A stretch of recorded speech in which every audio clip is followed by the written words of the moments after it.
Maruti dolphin car അവിടെ വന്ന് കിടന്നു. ഒരു കൗതുകത്തിന് ഞാൻ വെറുതെ പോയിട്ട് ഡോറ് തുറന്നിങ്ങനെ നോക്കി. ഡോറ് തുറന്ന് നോക്കിയപ്പോഴത്തേക്ക് ഒരു അടി എൻ്റെ തലയ്ക്ക്. എത്ര വയസ്സുണ്ടായിരുന്നു? അന്ന് 8ാം ക്ലാസ്സിൽ 9ാം ക്ലാസ്സിൽ പഠിക്കുന്ന സമയം. അപ്പോൾ ആ ഒരു ചിന്തയിൽ നിന്നുകൊണ്ടാണ് വളർന്ന് എന്തെങ്കിലും ആയിക്കഴിഞ്ഞാൽ ഇതിനെക്കാട്ടിയും വലിയ കാറെടുത്ത് അന്ന് അടിച്ചവൻ്റെ മുന്നിൽ കൂടെ നടക്കണമെന്ന് നമ്മൾക്കൊരു വാശി വരുമല്ലോ. പ്രളയം വന്ന സമയത്ത് പിണറായി വിജയൻ നടത്തിയ തട്ടിപ്പിനെ കുറിച്ച് പറഞ്ഞപ്പോഴത്തേക്ക് പലരും വന്ന് കമന്റ് ഇട്ടു, നീയൊക്കെ ജീവിതത്തിൽ സുഖത്തിൽ നിന്നുകൊണ്ട് നിനക്കൊക്കെ എന്തറിയാം, അഗതികളെ പോലെ ഈ പശുവിൻ്റെ തൊഴുത്ത് ചായ്പെന്ന് ഒക്കെ പറയുന്നില്ല, അവിടെ പോയിട്ട് 3 വർഷം കിടന്നവരാണ്. എല്ലാ മഴക്കാലത്തും മഴ വരുമ്പോഴേ നമുക്ക് പേടിയാണ്. RSSലുള്ള ആൾക്കാരെയും DYFIയിലുള്ള ആൾക്കാരെയും എല്ലാവരെയും പാർട്ടി മാറ്റി MPRPC ചെന്ന് കോൺഗ്രസ് ആവാൻ നോക്കുക. ഇവർക്ക് നമ്മളെ വേണ്ട. ഞാൻ ഇങ്ങനെ കൈ പൊത്തി വെച്ചേക്കുമ്പോൾ എൻ്റെ മുട്ടയെ കൂടെ ചോര ഒഴുകിക്കൊണ്ടിരിക്കുക. അപ്പോൾ ഞാൻ വിചാരിച്ചു ദൈവം തന്ന ഏറ്റവും നല്ല അവസരമാണ് രക്ഷപ്പെടാൻ. കോൺഗ്രസ് പാർട്ടിയിൽ അടിയിട്ട് ചോര വന്നു കഴിഞ്ഞാൽ രക്ഷപ്പെടാൻ കിട്ടിയ ഏറ്റവും നല്ല അവസരം. വ്യക്തിപരമായിട്ട് ഫേസ്ബുക്കിൽ പോസ്റ്റ് ഇട്ടെങ്കിൽ അതിൻ്റെ കേസൊക്കെ നിങ്ങളങ്ങ് നോക്കിക്കോളാം. ഞാൻ ആലോചിച്ചത് ഇതെന്ത് വ്യക്തിപരം പിണറായി വിജയൻ എൻ്റെ അതിലുമല്ല മതിയോ.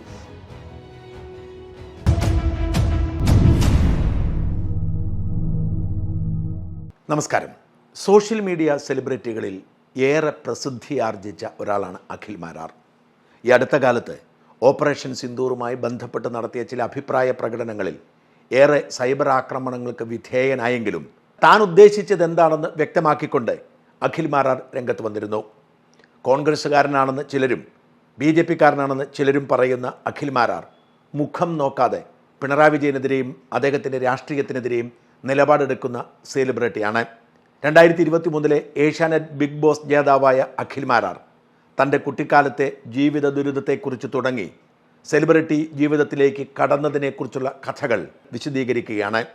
അഖിൽ മാരാരുടെ അറിയപ്പെടാത്ത ജീവിതത്തിലേക്ക് നമുക്കൊരു യാത്ര നടത്താം. നമസ്കാരം അഖിലേ. അഖിലെ, ഞാൻ അഖിലിനോട് ഒരുപാട് കാര്യങ്ങൾ ചോദിക്കാറുണ്ട്. ആദ്യം നമുക്ക് അഖിലിൻ്റെ തുടക്കവും മറ്റും ചോദിച്ചു വരാമെന്ന് തോന്നുന്നു. ഇന്നിപ്പോൾ കേരളത്തിലെ ഒരു വലിയ സെലിബ്രിറ്റിയാണ് അഖിൽ. പക്ഷേ പലപ്പോഴും നമ്മൾ സിനിമ അല്ലെങ്കിൽ സ്പോർട്സ് അല്ലെങ്കിൽ രാഷ്ട്രീയം ഇങ്ങനെയാണ്. നിങ്ങൾ സിനിമയൊക്കെ ഉണ്ടായിരുന്നു എങ്കിൽ പോലും ഞാൻ പറഞ്ഞ പെട്ടെന്ന് നിങ്ങളൊരു റിയാലിറ്റി ഷോയിലൂടെയാണ് ഒരു സെലിബ്രിറ്റിയായി മാറുന്നത്. ഇതിനു മുമ്പ് ആരായിരുന്നു അഖിൽ? അഖിലിനെ ഫോളോ ചെയ്യുന്ന ന്യൂ ജനറൊക്കെ അറിയാം. ഞാൻ പറഞ്ഞ ഈ അമ്മാവൻ ക്ലബിന് വലിയ പിടി ഉണ്ടാകത്തില്ല. അതുകൊണ്ടാണ്. എങ്ങനെയാണ് അഖിൽ കൊട്ടാരക്കരയാണെന്ന് എനിക്കറിയാം. ഒന്ന് പറഞ്ഞ അഖിൽ എവിടെയായിരുന്നു? യഥാർത്ഥത്തിൽ ഇപ്പം കൊട്ടിയതായിരുന്നു 10ാം ക്ലാസ് വരെ. അപ്പം 10ാം ക്ലാസ്സിന് ശേഷം പിന്നീട് ഞാൻ അമ്മയുടെ സ്ഥലമാണ് കൊട്ടാരക്കര എന്ന് പറയുന്നത്. ഞാൻ ജനിച്ചത് കൊട്ടാരക്കരയിലാണ്. അച്ഛൻ്റെ സ്ഥലം കൊട്ടിയോ? അച്ഛൻ്റെ സ്ഥലം കൊട്ടിയാണ്. കൊട്ടി ഉമ്മന്നല്ലൂരാണ് അച്ഛൻ്റെ സ്ഥലം. ഞാൻ ജനിച്ചത് കൊട്ടാരക്കരയാണ്. 6ാം ക്ലാസ് വരെയും കൊട്ടാരക്കരയായിരുന്നു. പിന്നീട് ഞങ്ങൾ കൊട്ടിയത്തേക്ക് പോയി താമസം കഴിയുന്നു. 10ാം ക്ലാസ്സിന് ശേഷം വരുന്നു. അപ്പം ഞാനിത് ബിഗ് ബോസിലൊക്കെ ഭയങ്കര ഹിറ്റായിട്ടുള്ളൊരു എപ്പിസോഡുകളിലൊന്നായിരുന്നു ഈ നമ്മുടെ ലൈഫ് സ്റ്റോറി പറയുന്നൊരു എപ്പിസോഡുണ്ട്. എനിക്ക് മില്യൺസ് വ്യൂസൊക്കെ വന്നൊരു എപ്പിസോഡ്. അപ്പോൾ അതിൽ ഇപ്പോൾ ഈ പറയുന്ന നമുക്ക് പുതിയ അതിനുശേഷം നമുക്കുണ്ടായിട്ടുള്ള കുറേ ഓഡിയൻസ് ഉണ്ട്. അവർക്ക് അറിഞ്ഞുകൂടാതെ പോയിട്ടുള്ളൊരു ചരിത്രമാണ്. നമ്മൾ അത്രയും ജീവിത സാഹചര്യം വളരെ മോശമായ ഒരു ജീവിത സാഹചര്യത്തിലൂടെ തന്നെ കടന്നു വന്ന് വീടൊന്നും ഇല്ലാതെ ജോലിയായിരുന്നു. അച്ഛനെ എനിക്ക് തോന്നുന്നു ഒരു ഈ ഷട്ടറിങ് കാർപ്പൻ്ററാണ് പഠിച്ചത്. നമ്മളിപ്പം ഈ തൊഴിലുകളൊക്കെ ജാതിയാണെന്നുണ്ടെങ്കിലും അൾട്ടിമേറ്റ്ലി നമ്മൾ ചെയ്യുന്ന തൊഴിൽ ആ സമയത്ത് മേശരി പണി, കാർപ്പൻ്റർ പണി ഒക്കെ ആയിരുന്നു. പിന്നീട് സൗദിയിൽ പോയതും അത് തന്നെയായിരുന്നു. ശമ്പളമൊക്കെ വളരെ കുറവായിരുന്നു. നമുക്ക് വീടൊന്നും ഇല്ലായിരുന്നു. അതുകൊണ്ടാണ് എന്തോ ഈ വിശ്വകർമ്മ ഇടയ്ക്ക് ഞാൻ അവരിട്ട സമയത്ത് ഞാൻ പറഞ്ഞതാണ്, അച്ഛൻ 6 വർഷം മുമ്പ് കെട്ടിടത്തിൻ്റെ മണ്ടേ തട്ടടിച്ചുകൊണ്ടിരുന്നപ്പോൾ താഴെ വീണ് പരിക്കുപറ്റി കിടന്നതാണ്. നമ്മൾ ഏറ്റവും കൂടുതൽ സഹകരിച്ചത് അവർക്കിടയിലായിരുന്നു. നമ്മൾ കാലങ്ങളായിട്ട് ഇവിടെ ഉപയോഗിക്കുന്ന ഒരു പഴഞ്ചൊല്ല് എന്ന രീതിയിൽ പറഞ്ഞു പോയൊരു കാര്യമാണ്. അതിനെ പെട്ടെന്ന് ജാതീയമാക്കി മാറ്റേണ്ട കാര്യമില്ലായിരുന്നു. പഴഞ്ചൊല്ല് വലിയ പ്രശ്നമാണ്. ഞാൻ ഏതോ ഒരു പഴഞ്ചൊല്ല് ഇതുപോലെ തന്നെ വിശ്വകർമ്മ പ്രശ്നം ഉണ്ടാക്കി. എന്താ ഒരു എണ്ണ ആട്ടുകാരെ കുറിച്ചുള്ള ഒരു സാധനം. നമ്മളിതൊക്കെ ചില കാര്യങ്ങൾ കാഷ്വലി പറയും. അപ്പോൾ ഇന്ന് കേരളത്തിൽ റൈറ്റ്സ് ഉള്ളത് മണിയാച്ചാനും നമുക്ക് റൈറ്റ്സ് ഇല്ല. അപ്പോൾ അറിയാതെ പറഞ്ഞു. എന്നിട്ട് അപ്പോൾ അങ്ങനെ ഞാൻ പറഞ്ഞത് അങ്ങനത്തെ ഒരു ലൈഫ് സ്റ്റോറിയിൽ നിന്ന് കടന്നു വരുമ്പോൾ ഈ കുട്ടിക്കാലത്ത് സ്വാഭാവികമായിട്ടും നമുക്ക് എല്ലാവർക്കും ആത്മാഭിമാനമാണ് വലുത്. നന്നായിട്ട് പഠിക്കുമെങ്കിലും ഈ സാമ്പത്തിക പ്രശ്നങ്ങളും മറ്റുമൊക്കെ കാരണം ഉണ്ടായിട്ടുള്ള കുറേ അവഗണനകളുണ്ട് പല രീതിയിൽ. ഇപ്പോൾ ഏറ്റവും കൂടുതൽ അടുത്തിടെ ഞാൻ കേട്ട ആരോപണങ്ങളിലൊന്നെന്ന് പറയുന്നത് ഞാൻ ആഡംബര വാഹനങ്ങൾ വാങ്ങുന്നു എന്നുള്ളതായിരുന്നു. ചേട്ടാ, യഥാർത്ഥത്തിൽ ഇപ്പം ഞാൻ പറഞ്ഞില്ല 10ാം ക്ലാസ് വരെ നമുക്ക് വീടൊന്നും സ്വന്തമായിട്ടില്ല കേട്ടോ. 10ാം ക്ലാസ്സിന് ശേഷം വീടുണ്ടായത് മാമൻ മരിച്ചു പോയപ്പോൾ മാമൻ്റെ ഒരു 5 സെൻറ്റ് സ്ഥലവും ഒരു പഴയ വീടും അവിടെ കിടന്നപ്പോൾ അവിടേക്ക് വന്ന് താമസിക്കുന്നത് കൊണ്ടാണ് കൊട്ടിയത്ത് നിന്ന് ഞങ്ങൾ വാടക വീട്ടിൽ നിന്ന്, അതായത് പല വാടക വീടുകളിൽ കിടന്ന്. അതുകൊണ്ടാണ് എനിക്കൊരിക്കലും ഞാൻ 2 കാര്യമുണ്ട്. ഞാൻ കോളനിയിൽ താമസിച്ചിട്ടുണ്ട് 2 വർഷത്തോളം. ഹരിജൻ കോളനിയുടെ ഇടയിലൊരു വീട്ടിൽ താമസിച്ചിട്ടുണ്ട്. അപ്പോൾ നമ്മൾ അവരിലൊരാളാണ്. വാടക നമ്മൾ അവരിലൊരാളായിട്ടാണ് താമസിക്കുന്നത്. അതുപോലെ ഈ നമ്മുടെ വീടിൻ്റെ തൊട്ട് ഫ്രണ്ടിൽ അമ്മ ക്രിസ്ത്യൻ ഫാമിലി, തൊട്ടിപ്പുറത്ത് മുസ്ലിം ഫാമിലി. അപ്പോൾ ഇവർക്കിടയിലൊക്കെ കിടന്ന് വളർന്ന് അവരിലൊരാളായിട്ട് ഈ 3 മതത്തിൻ്റെ ആചാരങ്ങളിലും കുട്ടിയും പുല്ലിച്ചിറ പള്ളിയിലും എല്ലാ രീതിയിൽ പങ്കെടുക്കുക, ഉമ്മയെന്നുള്ളൊരു അമ്പലത്തിൽ പോവുക, അതേസമയം ഈ പറഞ്ഞ നോമ്പ് പരിപാടികളെല്ലാം. അപ്പോൾ നമ്മൾ അങ്ങനെ ഒരു മിക്സ്ഡ് സാഹചര്യങ്ങളിൽ പല സ്ഥലങ്ങളിലാണ് വളർന്നത്. അതുകൊണ്ട് തന്നെ നമ്മുടെ ഉള്ളിലുള്ള ഒരു ബേസിക് സ്വഭാവം അങ്ങനെ ആയിരുന്നു. പക്ഷേ ഈ സാമ്പത്തികം ഇല്ലാത്തതിൻ്റെ പേരിൽ അവഗണനകൾ പലപ്പോഴും നേരിടും. ഞാനൊരു ദിവസം ഇങ്ങനെ എനിക്ക് ക്രിക്കറ്റ് കളി വീട്ടിൽ TV ഇല്ലാത്തതുകൊണ്ട് ക്രിക്കറ്റുള്ള ദിവസം ഞാൻ കളി കാണാൻ എവിടെയെങ്കിലും സ്കൂളിൽ പോകാതെ പൊളിച്ചും പാത്തും കയറും. അങ്ങനെ ഒരു ദിവസം ഞാനൊരു വീട്ടിൽ ഇങ്ങനെ വെളിയിൽ നിന്ന് ജനലിൻ്റെ വെളിയിൽ നിന്ന് അകത്തുനിന്ന് കളി ഇങ്ങനെ കണ്ടുകൊണ്ടിരുന്ന സമയത്ത് ഒരു മാരുതി ഡോൾഫിൻ കാറ് അവിടെ വന്ന് കിടന്നു. ഒരു കൗതുകത്തിന് ഞാൻ വെറുതെ പോയിട്ട് ഡോറ് തുറന്നിങ്ങനെ നോക്കി. ഡോറ് തുറന്ന് നോക്കിയപ്പോഴത്തേക്ക് ഒരു അടി എൻ്റെ തലക്കടിച്ചിട്ട് അതിനകത്ത് എന്തുവാ മൂട്ടിക്കാൻ നോക്കുന്നതാണെന്ന് പറഞ്ഞിട്ട് ഈ എൻ്റെ കയ്യിൽ ബാഗ് പുള്ളി ഇങ്ങനെ വലിച്ചു പറിച്ചിട്ട് ഈ ബാഗ് എന്തോ നീ എടുത്തെന്നൊക്കെ പറഞ്ഞിട്ട് എന്നെ ഇങ്ങനെ പിടിച്ച് ഞാൻ സംസാരിക്കാൻ തന്നില്ല, ഷോൾഡറിൽ ഇങ്ങനെ പിടിച്ച് വലിച്ചു ഇല്ലായിട്ട് കറക്കുക. ഇയാളെന്നിട്ട് ഈ ബാഗ് ഇങ്ങനെ തുറന്നിട്ട് ബാഗ് എടുത്തൊരു കുടയാക്കാൻ കുടഞ്ഞ് ഇതിനകത്ത് കുറേ കശുവണ്ടി കിടക്കുന്നത്. ഈ റോട്ടിൽ കൂടെ പോകുമ്പോൾ നമ്മൾ ഈ കശുവണ്ടി പണ്ട് പറക്കിയിടുമല്ലോ, ഇത് വിറ്റിട്ട് ഒരു പൊറോട്ട മേടിക്കാൻ പറ്റും, അന്ന് ഇതാണ് നമ്മളെ പരിപാടി. ഇപ്പം കശുവണ്ടി എല്ലാം കൂടെ താഴെ വീണതല്ലാതെ അപ്പോൾ അത് ഞാൻ അവിടെ നിന്ന് പറക്കിയെടുത്തതാണ്. ഇവനെ അങ്ങ് വീട്ടിൽ കയറരുതെന്നൊക്കെ പറഞ്ഞ് തലയ്ക്ക് 2 അടിയിൽ നിന്ന് വിട്ടപ്പോൾ അന്ന് 8ാം ക്ലാസ്സിൽ 9ാം ക്ലാസ്സിൽ പഠിക്കുന്ന സമയം. അപ്പോൾ ഞാനിങ്ങനെ മനസ്സിൽ വിചാരിക്കുകയാണ്, ഭയങ്കരമായ രീതിയിൽ ഒരു ഇൻസൾട്ടഡ് ആയിട്ട് നമ്മൾ അവിടെ നിന്ന് ഇറങ്ങി പോകുമ്പോഴത്തേക്ക് ഈ വണ്ടി പിടിച്ചതാണല്ലോ, വണ്ടി കണ്ട കൗതുകത്തിൻ്റെ പുറത്താണല്ലോ. അപ്പോൾ ആ ഒരു ചിന്തയിൽ നിന്നുകൊണ്ടാണ് വളർന്ന് എന്തെങ്കിലും ആയിക്കഴിഞ്ഞാൽ ഇതിനെക്കാട്ടിയും വലിയ കാറെടുത്ത് അന്നടിച്ചവൻ്റെ മുന്നിൽ കൂടെ നടക്കണമെന്ന് നമ്മൾക്കൊരു വാശി വരുമല്ലോ. അതുകൊണ്ടാണ് ഞാനിപ്പം മിനി കൂപ്പർ എടുത്തതും ബെൻസ് എടുത്തതും ഒക്കെ സമയത്ത് നമ്മുടെ ഉള്ളിൽ ഇതേ കണക്ക് അവഗണന നേരിടുന്ന എത്രയോ ചെറുപ്പക്കാരുണ്ട്. നിങ്ങൾ ഇതിലേ അതിജീവിച്ചു പോകും, നിങ്ങളുടെ വ്യക്തിത്വം പണയം വയ്ക്കാതെ അതിജീവിച്ചു പോകും. അപ്പം നമ്മൾ അതാണ് അവരോട് പറയുന്നത്. അപ്പോൾ ഇത് അൾട്ടിമേറ്റ്ലി അവഗണിക്കപ്പെടുന്നവരുടെയും പരിഹസിക്കുന്നവരുടെയും മുന്നിൽ ഉയർന്നു നിൽക്കുക. ഇതായിരുന്നു. ഓർമ്മയുണ്ടോ അന്നത്തെ? ഓർമ്മയൊന്നുമില്ല, കാര്യം ഈ വഴി കണ്ടിട്ടുണ്ടായിരുന്നു. ഒരു പക്ഷേ ജീവനോടുണ്ടോ മരിച്ചോന്നുമില്ല നമുക്കറിയത്തില്ല, ഞാനാന്ന് ഓർക്കുന്നൊന്നും പുള്ളി അറിയത്തില്ല. ഞാൻ പറയുകയാണ്, ഇത് കണക്ക് നൂറുകണക്കിന് ഇൻസിഡൻറ്റുകൾ ജീവിതത്തിൽ ഉണ്ടായിട്ടുണ്ട്. ഇപ്പം ഞാൻ നന്നായിട്ട് പഠിക്കുമായിരുന്നു, സിവിൽ സർവീസൊക്കെ ആയിരുന്നു ലക്ഷ്യം. പക്ഷേ ഒരുപാട് സമയം ഇരുന്ന് പഠിക്കാത്തൊരു സ്റ്റുഡൻ്റ് ആയിരുന്നതുകൊണ്ട് ഡിഗ്രിയൊക്കെ കഴിഞ്ഞു. ഡിഗ്രി ഞാൻ പാസ്സായില്ല, അതാണ് ഏറ്റവും വലിയ രസം. ആണോ? അതാണ്. അതെന്ന് വെച്ചാൽ +2 ഞാൻ 92 മാർക്ക് എനിക്ക് ഇംഗ്ലീഷിന് തന്നെ ഉണ്ട്. സ്കൂളിൽ ഫസ്റ്റായിട്ടാണ് ഈ SLC ഒക്കെ പാസ്സാകുന്നത്. +2 ഇംഗ്ലീഷിന് 92 മാർക്ക് കൊണ്ട് ഞാൻ ഡിഗ്രിക്ക് ഇംഗ്ലീഷ് എക്സാം എനിക്ക് ചിക്കൻ ബോക്സ് വന്നിട്ട് എഴുതാൻ പറ്റില്ല. ചിക്കൻ ബോക്സ് അല്ല, എനിക്ക് എന്തോ അസുഖം വന്നിട്ട് എഴുതാൻ പറ്റില്ല. പിന്നീട് 2ാമത് എഴുതിയാൽ എനിക്ക് കിട്ടും. അപ്പോഴത്തേക്ക് ഞാനൊരു തീരുമാനം എടുത്തു. അപ്പോഴത്തേക്ക് പ്രണയമൊക്കെ ഉണ്ടായിരുന്നു. ഞാൻ വിചാരിച്ചു ലൈഫിൽ സക്സസ് ആവുന്നു. ഇപ്പോൾ എഡ്യൂക്കേഷൻ കൊണ്ടല്ലല്ലോ ലോകത്ത് പലരും, അതായത് സർട്ടിഫിക്കേഷൻ കൊണ്ടല്ലോ കീഴ്പ്പെടുത്തിയേക്കുന്നത്. സർഗാത്മകമായി കിട്ടിയ കഴിവുകളെ സ്വയം തിരിച്ചറിഞ്ഞ്, ഇപ്പോൾ സച്ചിൻ ആയാലും ടെണ്ടുൽക്കർ ആയാലും ഇനി അങ്ങ് ബിൽഗേറ്റ്സ് ആയാലും ഇവരാരും സർട്ടിഫിക്കറ്റുകളിലൂടെയല്ല. അപ്പം ഞാനും കരുതി മുന്നോട്ട് പോകണം. അതിന് 3 മേഖലകളാണ് ഷാൻചേട്ടൻ തുടങ്ങി വെച്ച കണക്ക്: സിനിമയും രാഷ്ട്രീയവും സ്പോർട്സും. അപ്പം നന്നായിട്ട് അന്ന് ക്രിക്കറ്റ് കളിക്കുമായിരുന്നു, ബേസ്ബോളായിരുന്നു, നല്ല ബേസ്ബോളായിരുന്നു. അപ്പം പക്ഷേ രാഷ്ട്രീയം അല്ല, സ്പോർട്സ് തിരഞ്ഞെടുക്കാൻ പറ്റത്തില്ല. കാര്യം കാലം കഴിയുന്തോറും സ്പോർട്സിന് ഡീഗ്രോത്താണ്. മേപ്പോട്ട് പോകാൻ പറ്റുന്ന 2 മേഖലയാണ് സിനിമയും രാഷ്ട്രീയവും. അങ്ങനെ ഒരു സിനിമയുടെ തിരക്കഥ എഴുതാൻ സ്വയം തീരുമാനിക്കുക. ഞാൻ 10ാം ക്ലാസ്സിലൊന്നുമില്ല ഉണ്ട് നാടകം. ഞാൻ സ്കൂളിലൊക്കെ ഞാൻ 5ാം ക്ലാസ് തൊട്ട് നാടകം പരിപാടി, നാടക സംവിധാനം, നാടകം എഴുത്ത്, ഇതൊക്കെ സ്കൂളിലുണ്ട്. ഞാൻ ജില്ലാതലത്തിലൊക്കെ നാടകത്തിൽ മത്സരിക്കുകയും നാച്ചുറലി കിട്ടിയതാണ് അതൊക്കെ. അത് അച്ഛന് കുറച്ച് ഇവരാരും ഇവരുടെ കഴിവുകളെ പ്രോത്സാഹിപ്പിച്ചിട്ടൊന്നുമില്ല. അമ്മ നന്നായി പഠിക്കുമായിരുന്നു. അമ്മ പണ്ടേ ഡിഗ്രിയൊക്കെ ഇല്ലില്ല. അച്ഛനും അമ്മയ്ക്കും ജോലിയൊന്നുമില്ല.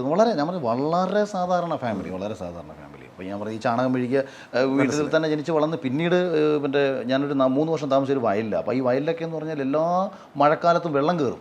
അപ്പോൾ ഈ വെള്ളം കയറുന്ന സമയത്ത് രാത്രിയിൽ ഞങ്ങളെ എന്നെ അനിയനെയും കൂടെ എടുത്തുകൊണ്ട് വല്ലവരുടെയും വീട്ടിലാണ് പോയത് നമ്മൾ കിടക്കുന്നത്. കൊട്ടിയത്ത് താമസിച്ച സമയത്ത്. കാരണം അതൊരു ആ വയലിലായിരുന്നു ആ വീടെന്ന് പറയുന്നത്. അതുകൊണ്ട് തന്നെ അതുകൊണ്ട് ഞാനിത് പറഞ്ഞത്, ഈ പ്രളയം വന്ന സമയത്ത് പിണറായി വിജയൻ നടത്തിയ തട്ടിപ്പിനെ കുറിച്ച് പറഞ്ഞപ്പോഴത്തേക്ക് പലരും വന്ന് കമന്റ് ഇട്ടു, നീയൊക്കെ ജീവിതത്തിൽ സുഖത്തിൽ നിന്നുകൊണ്ട് നിനക്കൊക്കെ എന്തറിയാം, പ്രളയത്തെയൊക്കെ കുറിച്ച് ബുദ്ധിമുട്ട് അനുഭവിക്കുന്നതിനെ കുറിച്ച് എന്തറിയാമെന്ന് പറഞ്ഞപ്പോൾ അഗതികളെ പോലെ ഈ പശുവിൻ്റെ തൊഴുത്ത് ചായ്പെന്ന് ഒക്കെ പറയുന്നില്ല. അവിടെ പോയിട്ട് 3 വർഷം കിടന്നവനാണ്. എല്ലാ മഴക്കാലത്തും മഴ വരുമ്പോഴേ നമുക്ക് പേടിയാണ്. ഞാനത് ബിഗ് ബോസിലൊക്കെ പറഞ്ഞ് വളരെ വൈകാരികമായിട്ടൊക്കെ നമ്മൾ പറഞ്ഞിട്ടുണ്ട്. തമാശ രൂപേണ വൈകാരികത നിർത്തി പറഞ്ഞിട്ടുണ്ട്. രാത്രി കിടന്നുറങ്ങുമ്പോൾ വെള്ളം കയറുമ്പോൾ എടുത്ത് ഈ ടേബിളിൻ്റെ മണ്ടയ്ക്ക് നമ്മൾ കയറിയിരിക്കും. എന്നിട്ട് ഇന്നലെ ഈ മണ്ണെണ്ണ വെട്ടത്തിൽ താപ്പോട്ട് നോക്കും. ഈ വെള്ളം ഇങ്ങനെ ഊറ്റ് കയറി വരും. അപ്പോൾ ഈ മേശയുടെ കാലിനകത്തുനിന്ന് എത്രത്തോളം കയറിയിട്ടുണ്ട് എന്ന് നമുക്ക് രാത്രി തന്നെ ഉറങ്ങാൻ പറ്റത്തില്ല. ഞങ്ങളെ 2 പേരെ മേളിയിരുത്തും, അമ്മ എവിടെയെങ്കിലും ഇരിക്കും. അപ്പോൾ പിറ്റേ ദിവസം രാവിലെ നമ്മൾ പോകും. ഇങ്ങനെയൊക്കെ ഉള്ള ഒരു കുട്ടിക്കാലത്തു നിന്ന് വരുമ്പോൾ സ്വാഭാവികമായിട്ടും നമ്മുടെ ഉള്ളിൽ ഒരു ഫയർ ഡെവലപ്പ് ചെയ്യും.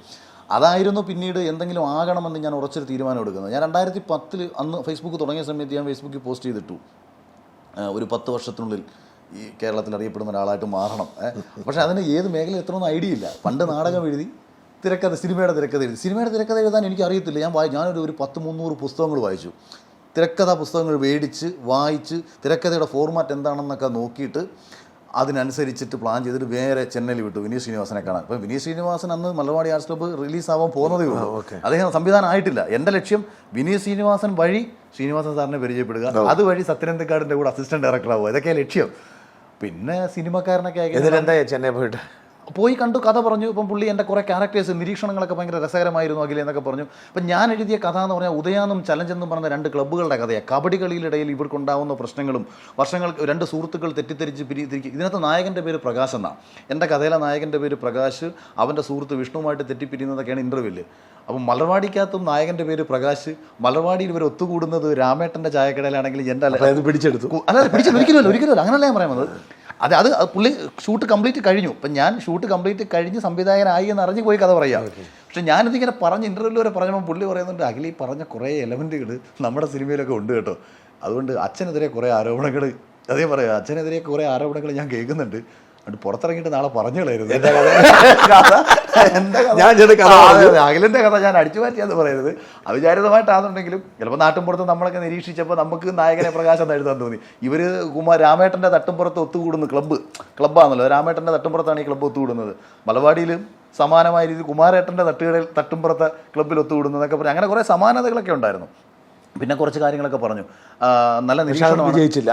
അല്ല, അത് ഒന്നും ആയില്ല. അത് പക്ഷേ നമുക്ക് ഒരു സ്ക്രീൻ പ്ലേ ഞാൻ എഴുതിയിരിക്കുന്നത് കറക്റ്റ് ആണോ എന്ന് അറിയാൻ വേണ്ടിയിട്ടുള്ള സമയം കണ്ടെത്തി. പുള്ളി അത് കേൾക്കാൻ തയ്യാറെന്ന് മാത്രമല്ല, വിനീത് ശ്രീനിവാസൻ ഞാൻ ചെന്നൈയിൽ ചെന്നിറങ്ങിയിട്ട് എനിക്ക് പരിചയമൊന്നുമില്ലല്ലോ. അപ്പം ഇദ്ദേഹം ഞാൻ എൻ്റെ വഴിയിലൂടെ നിന്നപ്പോഴത്തേക്ക് ഈ വഴി പറഞ്ഞിട്ട് എനിക്ക് മനസ്സിലാവുന്നില്ല. അപ്പം ഇന്നത്തെ ഗൂഗിൾ മാപ്പ് ഉണ്ടല്ലോ, നമുക്ക് അന്ന് ഗൂഗിൾ മാപ്പും ഇല്ലല്ലോ.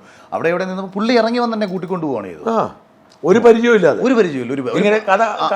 അത് പരിചയമില്ലായ്മ എന്ന് വെച്ചാൽ ഞാൻ അദ്ദേഹത്തിനെ കണക്ട് ചെയ്യാനുണ്ടായ കാരണം വിനീഷ് വിജയൻ എന്ന് പറഞ്ഞാൽ എൻ്റെ കൂടെ പഠിച്ചൊരു സുഹൃത്തുണ്ടായിരുന്നു. ഇപ്പം ഇന്ത്യയിൽ അറിയപ്പെടുന്ന ഒരു പ്രോസ്തറ്റിക്സ് മേക്കപ്പ് ആർട്ടിസ്റ്റ് കൂടിയാണ്. അപ്പോൾ അവൻ ചെന്നൈയിൽ പഠിച്ചപ്പം അവന് വിനീത് ശ്രീനിവാസൻ്റെ വൈഫ് എന്തോ കോളേജിൽ പഠിക്കാൻ വരിക, അങ്ങനെ എന്തോ ചെറിയൊരു കണക്ഷൻ. അങ്ങനെ വലിയ അടുപ്പമൊന്നുമില്ല.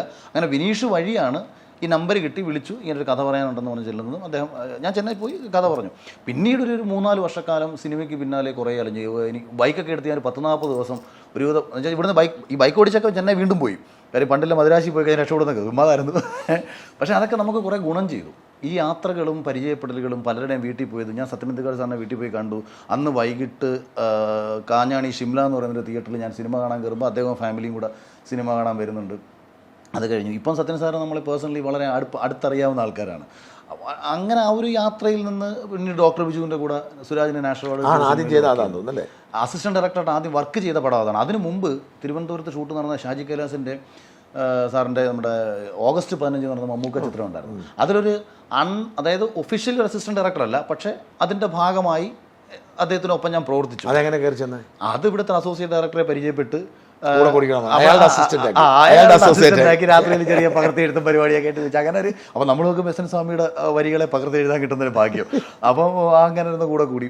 പിന്നീട് ഞാൻ ബിഗ് ബോസ് കഴിഞ്ഞിറക്കിയപ്പോൾ ഷാജി സാർ എന്നെ ഇങ്ങോട്ട് വിളിച്ചിട്ട് പറയുന്നത് അഖിലിനെ നായകനാക്കി എനിക്കൊരു സിനിമ ചെയ്യണമെന്നാണ്. അപ്പോൾ അത് നമുക്ക് ഭയങ്കര പ്രൗഡായിരുന്നു. കാരണം ഞാനും മലയാളത്തിലെ ഏറ്റവും വലിയ സംവിധാനമായിട്ട് ഞാൻ കണ്ടിരുന്ന ഒരു ഡയറക്ടർ, ഭയങ്കര ഷോർട്ട് സെൻസിലുള്ള ഡയറക്ടർ. അദ്ദേഹം ബിഗ് ബോസ് കണ്ടിട്ട് അദ്ദേഹം എൻ്റെ ഭയങ്കര ഫാനായിരുന്നു എന്ന് അനുചേച്ചി തന്നെ പറഞ്ഞു. ഞാൻ ചെന്നപ്പോഴത്തേക്ക് തലേ ദിവസം ഷാജി സാറിന് ഉറക്കമില്ലായിരുന്നു, ഷാജി ചേട്ടൻ്റെ ഉറക്കമില്ലായിരുന്നു. ആൻ്റണിയൊക്കെ വിളിച്ച് ചോദിക്കും അഖിൽ തന്നെയല്ലേ ജയിക്കുന്നത് എന്നൊക്കെ. അപ്പോൾ നമുക്ക് അതൊക്കെ ഭയങ്കര ജീവിതത്തിൽ ഭയങ്കര സന്തോഷം തോന്നി. എന്നിട്ട് പിന്നെ എങ്ങനെയാണ് ഈ ശരിക്കും സിനിമയിൽ ആക്റ്റീവ് ആകുന്നത്? അല്ല, പിന്നീട് ഞാൻ ഈ ബിജുവിൻ്റെ അടുത്ത് ഡോക്ടർ ബിസാൻ്റെ അടുത്ത് പോയി അതിനകത്ത് പേരറിയാത്തവരിൽ വർക്ക് ചെയ്യുന്നു. അസിസ്റ്റന്റ് ഡയറക്ടർ ആവുന്നു. അതുകൊണ്ട് എന്തെങ്കിലും ഗുണമുണ്ടായോ? അല്ല, അതുകൊണ്ട് ഒരു സുരാജ് ചേട്ടനെ പോലെ ഒരാൾക്ക് നാഷണൽ ഓഡിറ്റി പടമായിരുന്നല്ലോ. പക്ഷേ അതുകൊണ്ട് ഒരു വലിയ അപകടം ഉണ്ടായി. കാരണം ഞാൻ ഈ ഭയങ്കര അഗ്രസീവാണ്. എൻ്റെ സ്വഭാവം ഞാൻ ഭയങ്കര അഗ്രസീവാണ്. ഇത്രയും ആക്റ്റീവായിട്ടുള്ള അസിസ്റ്റന്റ് ഡയറക്ടറെ ആർക്കും ആവശ്യമില്ല. അപ്പൊ ഇവര് അതായത് അസിസ്റ്റന്റ് ഡയറക്ടറിന്റെ പണിയെടുത്താൽ മതി. അവൻ അവിടെ മിണ്ടാതെ അതായത് അവരോട് ഇപ്പോൾ പറയുന്നത് നീ പകർത്തി എഴുതിയാൽ മതി, പകർത്തി ക്ലാപ്പ് അടിച്ചാൽ മതി, ക്ലാപ്പ് അടി. എൻ്റെ കുഴപ്പമെന്ന് പറഞ്ഞാൽ ഞാൻ ഇവരെല്ലാം സഹായിക്കണമെന്നുള്ള ചിന്തയിൽ ആവശ്യത്തിനും അനാവശ്യത്തിനുള്ള ഓവർ പണി എടുക്കും. അപ്പം വിചാരിച്ചു ഇവൻ ചിലപ്പോൾ കയറിപ്പോവും, ഇവനെ ഇപ്പോഴേ പുകച്ചില്ല എന്നുണ്ടെങ്കിൽ പ്രശ്നമാകും എന്ന് ചിന്തിച്ചു. അങ്ങനെ പിന്നെ എനിക്ക് തന്നെ തോന്നി എൻ്റെ സ്വഭാവം അതിന് പറ്റിയതല്ല. ഒരാൾ പറയുന്നത് കേട്ട് അതുകൊണ്ടാണ് ഞാൻ ജോലി ചെയ്യാൻ പറ്റുക. എനിക്ക് സർക്കാർ ജോലി എല്ലാം കിട്ടിയപ്പോൾ ഞാൻ വേണ്ടെന്ന് എഴുതി കൊടുത്തതാണ്. സർക്കാർ ജോലി കിട്ടിയിരുന്നു. ഞാൻ എല്ലാം എഴുതിയ ഞാൻ സിവിൽ സർവീസ് മോഹിച്ച് പോയ ഒരാളാണല്ലോ. അതുകൊണ്ട് എഴുതിയ PSC എല്ലാം കിട്ടി. അച്ഛനെ ബോധിപ്പിക്കണം. ഞാൻ ഈ +2 കഴിഞ്ഞിട്ട് എൻ്റെ ആഗ്രഹം പബ്ലിക് അഡ്മിനിസ്ട്രേഷൻ എടുത്ത് പഠിച്ച് സിവിൽ സർവീസ് ആയിരുന്നു. അച്ഛനും എല്ലാവരും നിർബന്ധിച്ചു. അതൊന്നും കാരണം ഇവർക്കൊന്നും ബേസിക്കലി ഇത് സിവിൽ സർവീസ് IAS എന്നൊക്കെ പറഞ്ഞാൽ അല്ലെങ്കിൽ IPS എന്നൊക്കെ പറഞ്ഞാൽ ചിന്തിക്കത്തില്ല. അപ്പം എന്തെങ്കിലും ഒരു ജോലി ഇവന് കിട്ടട്ടെ എന്നുള്ള രീതിയിൽ നീ മാത്സ് ഞാൻ മാത്സ് നന്നായിട്ട് ഞാൻ പഠിക്കും, ഇപ്പം മാത്സ് തന്നെ പഠിച്ചാൽ മതി എന്ന് നിർബന്ധിച്ച് എന്നെ കൊണ്ട് മാത്സ് എടുപ്പിക്കുകയായിരുന്നു ഫാത്തിമ കോളേജിൽ. അല്ലെങ്കിൽ നിങ്ങൾ ആ തോറ്റു പോയിട്ട് പിന്നെ എഴുതിയില്ലേ? ഞാൻ പിന്നെ ഡിഗ്രിയെ വേണ്ടെന്ന് വെച്ചു. അപ്പോൾ അൾട്ടിമേറ്റ്ലി എൻ്റെ സിവിൽ സർവീസ് പഠിക്കാൻ പോയാലാണ്. ഞാൻ പിന്നെ ഉണ്ണിമൂന്തനും ഇത് എന്നോട് പറഞ്ഞു, പുള്ളി ഡിഗ്രി പാസ്സായില്ല. എനിക്ക് പിന്നീട് ഞാൻ പറഞ്ഞ സന്തോഷം തോന്നി. ഞാൻ വിചാരിച്ചപ്പോൾ നമ്മൾ കുട്ടികളോട് പറയുമ്പോൾ പഠിക്കാൻ ആഗ്രഹമുള്ള കുട്ടികൾ പഠിക്കട്ടെ, പക്ഷേ അൾട്ടിമേറ്റ്ലി നിങ്ങളെ തിരിച്ചറിയാം. അല്ല, അച്ഛനും അമ്മയ്ക്ക് വിഷമമായില്ലേ നിങ്ങൾ ഈ സിവിൽ സർവീസ് വിഷമമാണ്. കാര്യം അച്ഛൻ്റെ ആകെയുള്ള ഒരു അഭിമാനം എന്ന് പറയുന്നത് ഞാൻ നന്നായി പഠിക്കുന്നുള്ളത് മാത്രമായിരുന്നു. അതെ. ഈ ഇപ്പം അച്ഛൻ്റെ സുഹൃത്തുക്കൾ ഇപ്പം കൊല്ലത്ത് ചാപ്റ്റർ കോളേജ് ഉണ്ട്, മോഹൻ സാർ എന്ന് പറയും. അപ്പം അച്ഛൻ്റെ സുഹൃത്തുക്കൾ ഒരാൾ ഡെപ്യൂട്ടി കളക്ടറാണ്. അപ്പം ഈ സുഹൃത്തുക്കളുടെ വലയത്തിൽ അച്ഛനും വലിയ രീതിയിൽ സമ്പുഷ്ടനാണ്. പക്ഷേ അച്ഛൻ എന്ന് പറയുന്ന ആൾ പരാജയപ്പെട്ട ഒരാളാണ്. പിന്നെ ഒരു രസകരമായ തമാശ അല്ലെങ്കിൽ പോലും അച്ഛന് 10ാം ക്ലാസ്സിൽ സ്കൂളിൽ ഏറ്റവും കുറച്ച് മാർക്ക് മേടിച്ച അച്ഛൻ്റെ കാലഘട്ടത്തിൽ ഏറ്റവും കുറഞ്ഞ മാർക്ക്. കാര്യം ഇവർ രാഷ്ട്രീയ പരിപാടിയൊക്കെ നടന്നതാണ്. അച്ഛനും പണ്ട് ഇലക്ഷനിലൊക്കെ മത്സരിക്കുകയൊക്കെ ചെയ്തിട്ടുണ്ട്. CPM ആയിരുന്നു അച്ഛൻ. ഭയങ്കര CPM കാരനായിരുന്നു. പിന്നെ ഇപ്പോൾ തെറ്റി, CPM ആയിട്ട് തെറ്റി. പിന്നെ ഒരു വലിയ വിപ്ലവ പോരാളിയൊക്കെ ആയിരുന്നു പഴയ. എൻ്റെ ഒരു സ്വഭാവം ഒരു CPM കാരൻ പണ്ട് കാണിച്ചിറങ്ങി ഇരിക്കും, അതൊക്കെ ഉണ്ടായിരുന്നു. പിന്നെ പാർട്ടി വിട്ടുപോയി. പിന്നീട് BJPയുടെ സ്ഥാനാർത്ഥിയായിട്ട് മത്സരിക്കുകയാണ്. അപ്പോൾ ഞാൻ പറഞ്ഞത് അങ്ങനെ അച്ഛൻ ആ സ്കൂളിൽ ഏറ്റവും കുറച്ച് മാർക്ക് മേടിച്ച് പാസ്സായപ്പോൾ ഞാൻ ആ സ്കൂളിൽ ഏറ്റവും വലിയ മാർക്ക് മേടിച്ച് പാസ്സായപ്പം അതൊക്കെയായിരുന്നു ആ കാലഘട്ടത്തിൽ. എന്നിട്ട് ഇപ്പോഴും നിങ്ങൾക്ക് ഡിഗ്രി പാസ്സാകത്തിൽ വിഷമമില്ല? ഒന്നുമില്ല. ആകെ ഒരു ഇടയ്ക്കൊരു തോന്നലുണ്ടായി. ഞാൻ LLBക്ക് ഡിഗ്രി ഉണ്ടായിരുന്നുണ്ടെങ്കിൽ ഒരു 3 വർഷം കൊണ്ട് എനിക്കൊരു LLB എടുക്കാമായിരുന്നു. എന്നിട്ടൊരു 27ാമത്തെ വയസ്സിൽ LLB എടുക്കാൻ വേണ്ടിയിട്ട് ഞാൻ എൻട്രൻസ് എക്സാം എഴുതി പാസ്സായി. എനിക്ക് 250 റാങ്ക് ഉണ്ടായിരുന്നു. എനിക്ക് ഇവിടെ ലോ കോളേജിൽ അഡ്മിഷൻ കിട്ടുകയും ചെയ്തതാണ്. പക്ഷേ +2 കഴിഞ്ഞിട്ട് 5 വർഷം പഠിക്കണ്ടേ. +2 അല്ലേ എൻ്റെ വിദ്യാഭ്യാസ യോഗ്യതയുള്ളൂ. അപ്പോൾ 5 വർഷം ഇനി ഞാൻ പോയി. എന്നിട്ട് കൊട്ടിയത്ത് ലോ കോളേജിൽ പോയി ജോയിനൊക്കെ ചെയ്തു. പിന്നെ അത് ആകെ ഒരു നിരാശ എപ്പോഴെങ്കിലും തോന്നിയാൽ, ഇപ്പോൾ ഒരു കോടതി, ഇപ്പോൾ തന്നെ നമ്മുടെ കേസ് വന്നപ്പോൾ ഞാൻ തന്നെ വിചാരിച്ചു നമുക്ക് തന്നെ കയറി ബാധിച്ചാൽ മതിയായിരുന്നു. തെറ്റാട്ടോ. അല്ല, ഞാൻ പറയാൻ അത് തെറ്റാ. കാരണം ഞാൻ വക്കീൽ പാസ്സായി എൻറോൾ ചെയ്ത ആളാണ്. പക്ഷെ നമ്മളവിടെ പോയി വാദിക്കാൻ പോയാൽ അതുകൊണ്ട് തന്നെ നമ്മൾ തോക്കും. എന്നാന്ന് വെച്ച് കഴിഞ്ഞാൽ ഈ വക്കീലന്മാരാണ് ജഡ്ജിമാരാവുന്നത്. അപ്പൊ വക്കീല് പണിയില്ലാത്തൊരു പണി ഇവർ സമ്മതിക്കുമോ? അവിടെ ഇവൻ അങ്ങനെ ഷൈൻ ചെയ്ത് അവരുടെ പണി മുടക്കുന്ന പരിപാടി ഒരിക്കലും ജയിക്കത്തില്ല. പറ്റും. ജോമോൻ പുത്തമ്പറക്കലിനെ പോലെ ആക്ടിവിസ്റ്റുകൾ അവർ പബ്ലിക് കോസിന് വേണ്ടി വാദിച്ചാൽ അവർ കേൾക്കും. നമ്മുടെ കേസ് വാദിക്കാൻ ചെന്നാൽ അല്ല, നമ്മുടെ കേസ് മാത്രമല്ല ഞാൻ പറഞ്ഞത്, നമ്മളോട് അതായത് ഒരു വക്കീലായി കൂടി ശോഭിക്കാൻ ഒരുപക്ഷെ സംസാരിക്കാൻ കഴിയുന്നുണ്ടും ഇച്ചിരി ചിന്തിക്കാൻ കഴിയുന്നുണ്ടും അത് മാത്രമേ ഉള്ളൂ നിരാശ. അല്ലാണ്ട് എനിക്ക് ഡിഗ്രിയുടെ എന്നിട്ട് ഞാൻ പറഞ്ഞത് അങ്ങനെ അത് വിദ്യാഭ്യാസ ജീവിതം അത് കഴിഞ്ഞ് പിന്നീട് ഇപ്പം എവിടെങ്കിലും എത്തണമല്ലോ. അപ്പം ഈ സെയിം സമയത്ത് തന്നെ ഞാൻ കോൺഗ്രസ് പാർട്ടി യൂത്ത് കോൺഗ്രസിൽ വളരെ ആക്റ്റീവ്. അല്ല, അതിലേക്ക് വരുന്നതിന് മുമ്പ് ഞാൻ ചോദിക്കുന്നത്, നിങ്ങളപ്പം 10 കൊല്ലം കൊണ്ട് സെലിബ്രിറ്റി ആൻ എടുക്കുന്ന ആളാണ്. 4-5 കൊല്ലം കടന്നു പോയില്ല അപ്പോഴത്തേക്ക്. അതെ അതെ അതെ. ഈ സിനിമയായിട്ട് പറയുന്നത് തോന്നുന്നു. അപ്പൊ ഈ സിനിമ വേണ്ടെന്ന് വെച്ചോ? ഇടയ്ക്ക് സിനിമ വേണ്ടെന്ന് വെക്കുന്നില്ല. അപ്പോഴത്തേക്ക് ഞാൻ ഈ വേറെ വഴിയില്ല. അല്ല, അസിസ്റ്റന്റ് ഡയറക്ടർ പരിപാടി പറ്റത്തില്ലെന്ന് എനിക്ക് മനസ്സിലായി. കാര്യം എൻ്റെ സ്വഭാവത്തിന് ഇനി ആരെന്നെ കൂടെ കൂട്ടിയാലും ചിലപ്പോൾ 5 അടിച്ച് പുറത്താക്കും. ഞാൻ ദോഷത്തിനൊന്നും പറയുന്നില്ല. ചിലപ്പോൾ ഇവരുടെ ഈഗോയെ ഹട്ട് ചെയ്യും. നമ്മൾ പറയുന്നൊരു കാര്യം അവർക്ക് തോന്നി ഇവൻ ആരെ എന്നെ പഠിപ്പിക്കാൻ എന്നൊരു ചിന്ത ചിലപ്പോൾ ഇവർക്ക് എല്ലാവർക്കും ഉണ്ടാവുന്ന ഒരു സാധനം. അപ്പം ഞാൻ കരുതി അപ്പം നമ്മൾ അതിന് ശ്രമിക്കേണ്ട. നമ്മുടെ കഴിവുകേട് നമ്മൾ തിരിച്ചറിയണമല്ലോ. എഴുതാം, തിരക്കഥ എഴുതിയിട്ട് ആൾക്കാരെ പോയി കണ്ടിട്ട് ഡയറക്ഷൻ ചെയ്യിപ്പിക്കുന്ന പണിയും കൊണ്ടിറങ്ങാം. അങ്ങനെ വീണ്ടും സ്ക്രിപ്റ്റ് റൈറ്റിലേക്ക് ഇപ്പോഴത്തെ ഫോക്കസ് ചെയ്തിട്ട് അപ്പോഴത്തേക്ക് ഞാൻ രാഷ്ട്രീയ പാർട്ടിയിൽ സ്ക്രിപ്റ്റ് പഠിച്ചു. അപ്പോൾ ഏകദേശം ഫോർമാറ്റുകൾ എങ്ങനെ എഴുതണം. പിന്നെ തിരക്കഥയ്ക്കൊന്നും പ്രത്യേകിച്ച് അങ്ങനെ ഫോർമാറ്റൊന്നുമില്ല. അപ്പോൾ ഷാൻചേട്ടൻ്റെ മനസ്സിൽ കാണുന്ന വിഷ്വൽ ഒരു 2 മണിക്കൂറിൽ ഒരു കഥ എങ്ങനെ പറയണമെന്ന് നിങ്ങൾ എങ്ങനെ എഴുതി വെക്കുന്നു അതാണ് നിങ്ങളുടെ സിനിമ. ചിലപ്പോൾ ആ സിനിമ ആയിരിക്കും എൻ്റെ സിനിമ, വ്യത്യാസം ഉണ്ടാവും. പക്ഷേ അൾട്ടിമേറ്റ്ലി ഇതിന് പ്രത്യേകിച്ച് ഒന്നുമില്ല. നമുക്കൊരു ഓർഡർ ഉണ്ടാവണം, അത്രയേ ഉള്ളൂ. അങ്ങനെ ഈ സമയത്ത് ഞാൻ യൂത്ത് കോൺഗ്രസിൽ ചേർന്നു. ഉമ്മൻചാണ്ടി സാറിൻ്റെ ഒരു കടുത്ത ആരാധനായി. അതെങ്ങനെ യൂത്ത് കോൺഗ്രസ് ചേരാൻ കാരണം? അതും ഭയങ്കര രസകരമായ കഥയെ. ഞാൻ ഈ സേതുമാധവൻ്റെ അവസ്ഥയായിരുന്നു ഈ സമയത്ത് എനിക്ക് നാട്ടിൽ. ഞാൻ ഈ തെക്ക് വടക്ക് ഒരു പണിയില്ല നടക്കുമ്പോൾ കുറച്ച് പിള്ളേർ സെറ്റ് ഞാൻ സിനിമയിൽ വലിയ ആളാകുമെന്നൊക്കെയുള്ള തെറ്റിദ്ധാരണയുടെ പുറത്ത് എൻ്റെ കൂടെ കൂടിയിട്ടുണ്ട്. ഇതിനിടയ്ക്ക് ഞാനൊരു സ്കൂളിലൊക്കെ പോയി ഉദ്ഘാടനമൊക്കെ ചെയ്തു. അസിസ്റ്റന്റ് ഡയറക്ടർ വർക്ക് ചെയ്തതിന് മുന്നേ കള്ളത്തരം പറഞ്ഞുകൊണ്ട്. കാര്യം ഞാൻ എല്ലായിടത്തും ഇങ്ങനെ പറഞ്ഞിട്ട് നടക്കുമല്ലോ. അസിസ്റ്റന്റ് ഡയറക്ടർ ആയില്ല. അതായത് കുറച്ച് പേര് അവസരം തരാമെന്നൊക്കെ പറഞ്ഞിട്ടുണ്ട്. അതിൻ്റെയൊക്കെ പേരിൽ നാട്ടിൽ പിടിച്ച് നിൽക്കണ്ടേ. അല്ലെങ്കിൽ നന്നായിട്ട് പഠിച്ച് ഇതിൻ്റെ ഇടയ്ക്ക് ഞാൻ മെഡിക്കൽ റെപ്പായിട്ട് 2009 ഒരു കമ്പനി ജോയിൻ ചെയ്തിട്ട് രണ്ടാമത് അലേർഗൻ എന്ന് പറയുന്ന കമ്പനി കയറുമ്പോൾ എനിക്ക് 54,000 ശമ്പളം ഉണ്ട് 2010. ആണോ? ആ സമയത്തുണ്ട് 54,000 സാലറി 2010 എനിക്കുണ്ട് മന്ത്ലി. ഞാൻ ട്രിവാൻഡ്രത്തായിരുന്നു. ട്രിവാൻഡ്രം തൊട്ട് കോട്ടയം വരെ എൻ്റെ 5 ജില്ലകൾ നോക്കണമായിരുന്നു. ഇത് ജോലിയും രാജിവെക്കുന്നു. അപ്പം അച്ഛൻ നോക്കി സെലിബ്രിറ്റി ആവാൻ സിനിമക്കാരൻ. അതായത് ഇനിയിപ്പോൾ ജോലി വേണ്ട, ഒരുത്തൻ്റെ കൂടെ വർക്ക് ചെയ്യുന്നില്ല, ജോലിയും വേണ്ട. അപ്പോൾ അച്ഛൻ നോക്കിയപ്പോഴത്തേക്ക് നന്നായിട്ട് ആദ്യം അച്ഛനെ ഞാൻ ജോലിക്ക് പോകുന്ന ഇഷ്ടമല്ലായിരുന്നു. കാര്യം സിവിൽ സർവീസിൽ ലക്ഷ്യം വെച്ചവൻ താണ്ട് ഇപ്പോൾ ഏതോ മെഡിക്കൽ കമ്പനി പോയിട്ട് ഈ മരുന്ന് കച്ചവടം ശമ്പളം ഉണ്ട് എന്നുള്ളത് മാത്രമാണ് ഇതിനകത്തുള്ള വ്യത്യാസം അവരെ സംബന്ധിച്ച്. അപ്പോൾ ഞാൻ അതിന് രാജിവെച്ച് സിനിമ എന്ന് പറഞ്ഞിറങ്ങി. 2 വർഷം തെക്ക് വടക്ക് നടന്നു കഴിഞ്ഞപ്പോഴത്തേക്ക് നേരെ രാഷ്ട്രീയത്തിൽ പോയി ജോയിൻ ചെയ്തു. ഇതിന് അവസ്ഥ എന്ന് പറഞ്ഞാൽ നാട്ടിലൊരു അടി നടന്നപ്പോൾ അമ്പലത്തിൽ വലിയ അടി. അങ്ങനെ എൻ്റെ നാട്ടിലുള്ള നമ്മളെ പിള്ളേർ സെറ്റ് നമ്മളെ വിളിച്ചിട്ട് പറഞ്ഞു, അണ്ണാ ഇതാണ് നമ്മളെ നന്ദുവിനെ അടിച്ചെണ്ണ. ഇല്ല, ജീവിതത്തിൽ ഞാൻ അങ്ങനെ അടുത്ത് അടിക്കും പഠിക്കണമെന്നും പോകുന്ന ഒരാളൊന്നുമില്ല. എന്തോ ഒരു പ്രത്യേക രീതിയിൽ തീർച്ച. കാര്യം പിള്ളേരെ വിളിച്ച് വിശ്വസിച്ചിട്ടാണല്ലോ, വിശ്വസിച്ചാൽ ചതിക്കാൻ പറ്റത്തില്ലല്ലോ. ഞാൻ വരുമെന്ന് അവരുടെ പ്രതീക്ഷ കാക്കണം. അടിക്കാതിരിക്കുമോ, നേരെ ചെന്നു. ഇങ്ങോട്ട് അടി കൊണ്ടു കഴിഞ്ഞാൽ പരാജയമാകുന്നല്ലോ. അതുകൊണ്ട് ഞാൻ തന്നെ കയറി അങ്ങോട്ട് ആദ്യം അടിച്ചു. ആ അടി വലിയ അടിയായി മാറി. അങ്ങനെ അമ്പലത്തിൽ ഒരു കല്യാണത്തിന് ഭയങ്കര അടി ഉണ്ടാക്കി ആളി കത്തി. അങ്ങനെ ഞാൻ ഒരു നിമിഷം കൊണ്ട് നന്നായി പഠിച്ച് ജോലി കിട്ടി. ഇപ്പോൾ സേതുമാധവൻ്റെ ആണ് കൈഗുണ്ടയായി. രണ്ടാമത്തെ ദിവസം ഇതേ ഓഡിറ്റോറിയത്തിൽ നടക്കുന്ന മറ്റൊരു കല്യാണത്തിന് തേങ്ങ നിരുവാൻ പോയ നമ്മൾ ഇതേ പിള്ളേർ സെറ്റും അവിടെ വന്ന വേറെ കുറേ ടീമോട്ട് അടിയായി. 2 ദിവസം മുമ്പ് വന്ന് അടിച്ചിട്ട് പോയി അഖിലെണ്ണ ഹീറോ ആകുന്നില്ല. ഇവന്മാർ വീണ്ടും എന്നെ വിളിച്ചു. ഇപ്പോൾ എൻ്റെ അടുത്ത് കള്ളത്തരം കാണിക്കാൻ വേണ്ടി ഷർട്ടൊക്കെ കീറിയിട്ടിട്ട് അമ്മ എന്നെ അടിച്ചെണ്ണന്നൊക്കെ പറഞ്ഞ് നമ്മളെ അനിയന്മാർ പിള്ളേർ നമ്മൾ വീണ്ടും വന്നടി. അത് വലിയ അടിയായി മാറി. അമ്പലത്തിൽ ഓഡിറ്റോറിയത്തിനകത്തുന്ന പലതും നമ്മൾ അടിച്ച് നശിപ്പിച്ചു. അപ്പോൾ NSS ക്ഷേത്രമാണ് നമ്മുടെ നാട്ടിൽ. ഞാനിതുവരെ NSS യൂത്തിൻ്റെ സെക്രട്ടറിയോ അമ്പലത്തിൽ. എനിക്കെതിരെ ഇവർ കേസ് കൊടുത്തു. എനിക്ക് ജീവിതത്തിൽ ഒരു രാഷ്ട്രീയക്കാരായിട്ട് ഒരു പരിചയമില്ല.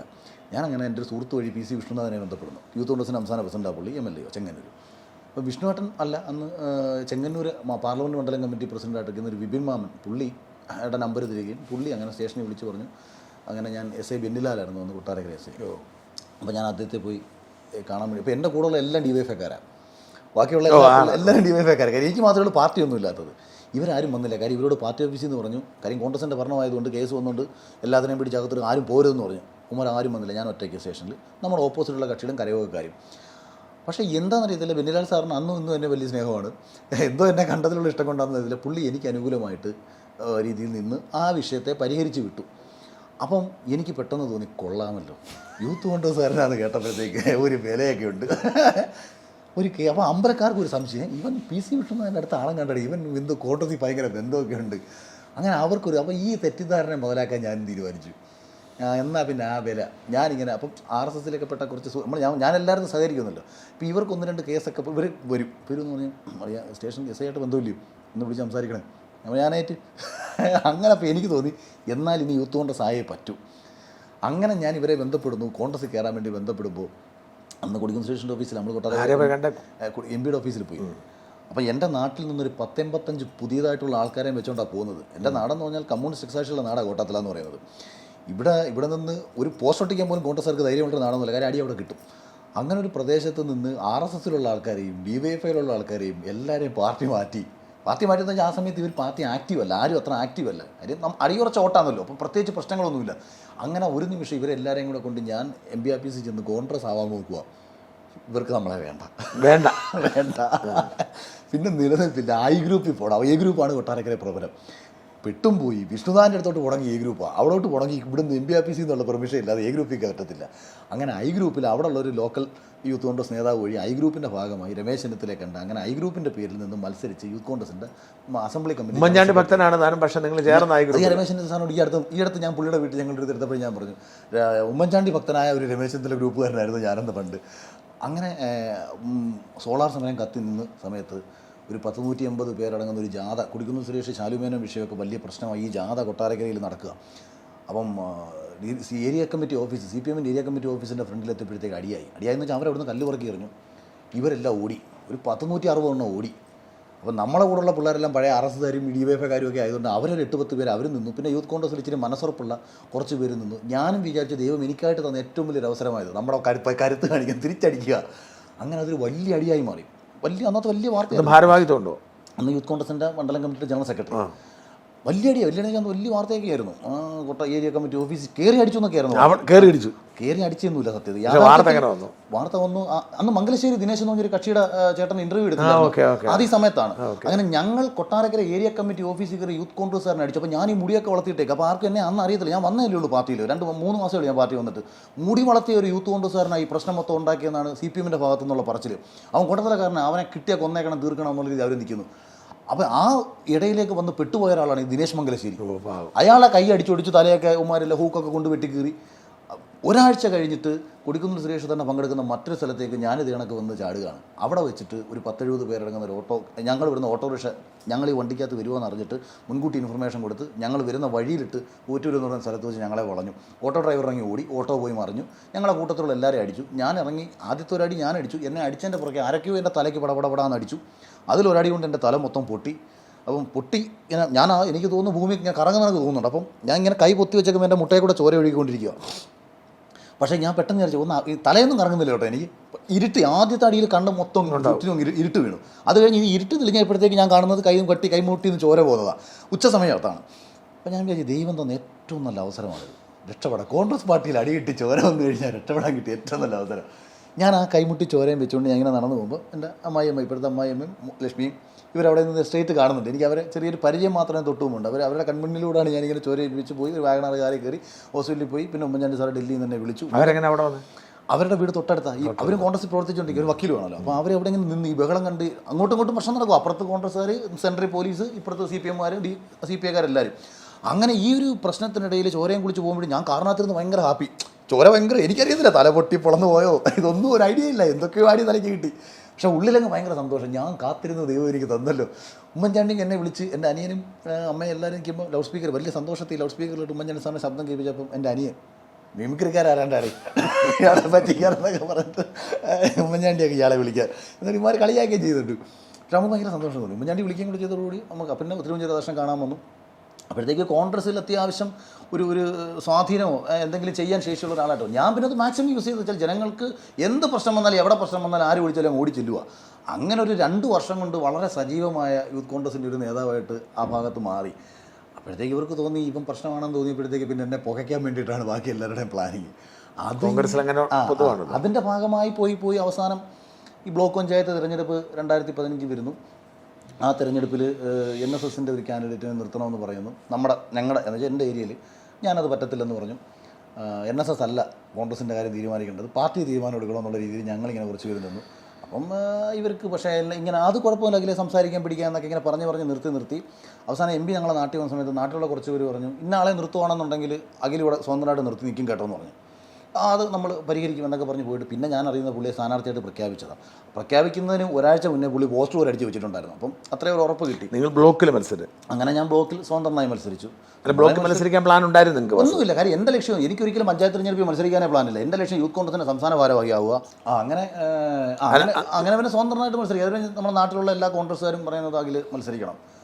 എനിക്ക് ആണെന്നുണ്ടെങ്കിൽ എത്ര വോട്ട് കിട്ടിയെന്ന്? 1676. അത്ര കിട്ടി. എനിക്ക് ഞാൻ ജയിച്ചേനെ ഞാൻ ചേട്ടാ അന്ന് അവസാനം NSSൻ്റെ മെഷീനറി മുഴുവൻ എനിക്കെതിരെ വർക്ക് ചെയ്യാൻ തുടങ്ങി. സത്യത്തിൽ ബേസിക്കലി ഞാൻ മാരാരാണ്. നമ്മുടെ നാട്ടിൽ മാരാർ വോട്ടിലെന്ന് പറഞ്ഞാൽ ഒരു 100-120 വോട്ടേ ഉള്ളെങ്കിലും 800-ലധികം വോട്ട് NSSൻ്റെ വോട്ടാണ്.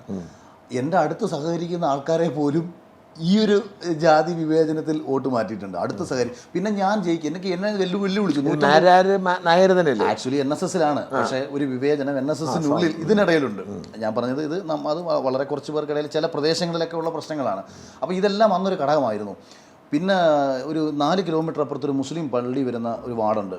അപ്പോൾ ഈ മുസ്ലിം പള്ളിയിൽ മൊത്തത്തിലൊരു തീരുമാനമെടുത്തു, ഞങ്ങളുടെ വോട്ട് സ്വതന്ത്ര സ്ഥാനാർത്ഥി അഖിലിനെ കൊടുക്കത്തുള്ളൂ. കാര്യം ഞാൻ എൻ്റെ പ്രസ്താവന അടിച്ചത് അങ്ങനായിരുന്നു. പറഞ്ഞ വാക്കും ജനിപ്പിച്ച അച്ഛനും ഒന്നേ ഉള്ളൂ, മാറ്റി പറയില്ല, പറഞ്ഞാൽ പരസ്യമായി തല്ലാം, ആരെയും പറഞ്ഞു പറ്റിച്ച് ഒരു ജനപ്രതിനിധിയായി അങ്ങനെയൊക്കെ വളരെ രസകരമായിട്ട് എഴുതിയപ്പോൾ ഒരു കൊച്ചു പയ്യൻ 25-26 വയസ്സുള്ളൊരു പയ്യൻ എൻ്റെ സ്റ്റേറ്റ്മെൻറ്റ് വായിച്ച് ഇവർക്ക് വലിയ സന്തോഷം തോന്നി. അങ്ങനെ ഇവർ മൊത്തത്തിൽ എനിക്ക് വോട്ട് ചെയ്യാൻ തീരുമാനിച്ചു. ആ വാർഡിൽ എൻ്റെ വാർഡുകൾക്ക് 4 വാർഡുകൾക്ക് അപ്പുറത്ത് ഞാൻ ലീഡ് ചെയ്തു. CPM-നെക്കാട്ടി വോട്ട് എനിക്കായിരുന്നു.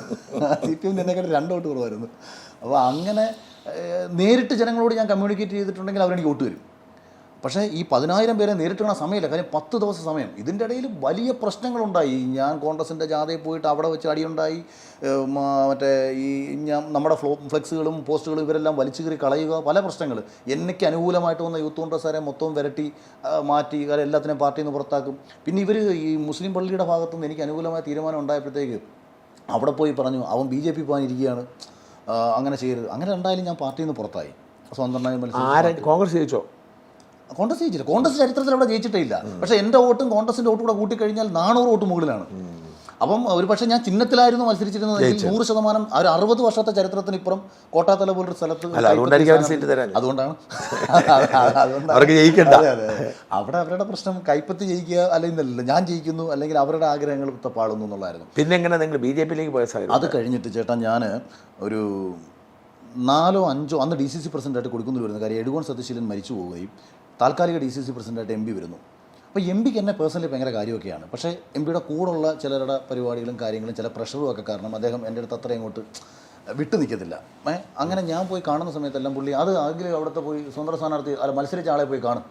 അത് നമുക്ക് പറ്റുന്ന കാര്യമല്ലല്ലോ. കാര്യം PM സുധീരൻ പറഞ്ഞതാണ്, KPC പ്രസിഡന്റ് അന്ന് പറയുന്നു, വിമതരായിട്ട് മത്സരിച്ച പഞ്ചായത്ത് തിരഞ്ഞെടുപ്പിൽ വിമതരായിട്ട് മത്സരിച്ചവരെ പാർട്ടി ആലോചിച്ച് തിരിച്ചു കൊണ്ടുവന്ന് നിയമസഭാ തെരഞ്ഞെടുപ്പിനെ നേരിടണം എന്നുള്ള തീരുമാനം KPCC എടുത്തതാണ്. അവിടെ ഞാൻ ഇത്ര വോട്ടും പിടിച്ചു. എൻ്റെ കൂടെ വരാൻ വേണ്ടിയിട്ട് വലിയൊരു വിഭാഗം ഞാൻ തിരിച്ച് കോൺഗ്രസിലേക്ക് വന്നാൽ ഇതിനെക്കാട്ടി ആൾക്കാർ വരാൻ തയ്യാറായിട്ട് നിൽക്കുകയാണ്. കാരണം ആരും പ്രതീക്ഷിച്ചില്ല. എനിക്ക് 150 വോട്ട് കിട്ടിക്കഴിഞ്ഞാൽ പൊന്മോദനം മേടിച്ചു തരാമെന്ന് പറഞ്ഞ കോൺഗ്രസിൻ്റെ നേതാക്കന്മാരുണ്ടായിരുന്നു. 150 വോട്ട് കിട്ടിക്കഴിഞ്ഞാൽ. അങ്ങനെ ഞാനൊരു 4-5 പ്രാവശ്യം പോയിട്ട് തിരിച്ചു കയറാൻ വേണ്ടിയിട്ട് അപേക്ഷ കൊടുത്തെടുക്കുന്നില്ല. അങ്ങനെ ദിവസങ്ങൾ ഇങ്ങനെ കഴിഞ്ഞു പോയിക്കൊണ്ടിരിക്കുന്നു. അങ്ങനെ ഞങ്ങളൊരു 10-35 പേര് ഒരുമിച്ച് MP ഓഫീസിൽ പോയി MPയെ കണ്ടിട്ട് പറഞ്ഞു. അന്ന് DCC പ്രസിഡന്റ് കൂടി ആയതുകൊണ്ട് പറഞ്ഞു, എം പി ഇത് എന്താണ് ഈ ഫൈനൽ പ്ലാൻ? അപ്പം പുള്ളി പറഞ്ഞു, അല്ല അത് ഈ ചിഹ്നത്തിൽ മത്സരിച്ച ആൾ അഖിൽ വന്നാൽ പാർട്ടിയിൽ നിന്ന് പോകുമെന്നൊക്കെ പറഞ്ഞു. അപ്പം വിമതനെ എടുക്കുമ്പോഴത്തേക്ക് ചിഹ്നത്തിൽ മത്സരിച്ച ഒരാൾക്ക് നമുക്ക് അതിൻ്റെ പ്രാധാന്യം കൊടുക്കേണ്ട എന്നിങ്ങനെ എം പി പറഞ്ഞു. എം പി പറഞ്ഞതൊരു പോയിൻ്റാണ്, ഓക്കെ. പക്ഷേ അത് പാർട്ടിക്ക് പുള്ളിയെ വിളിച്ചിരുത്തി സംസാരിച്ചിട്ട് നമുക്ക് വേണം എന്ന് പറയണമല്ലോ.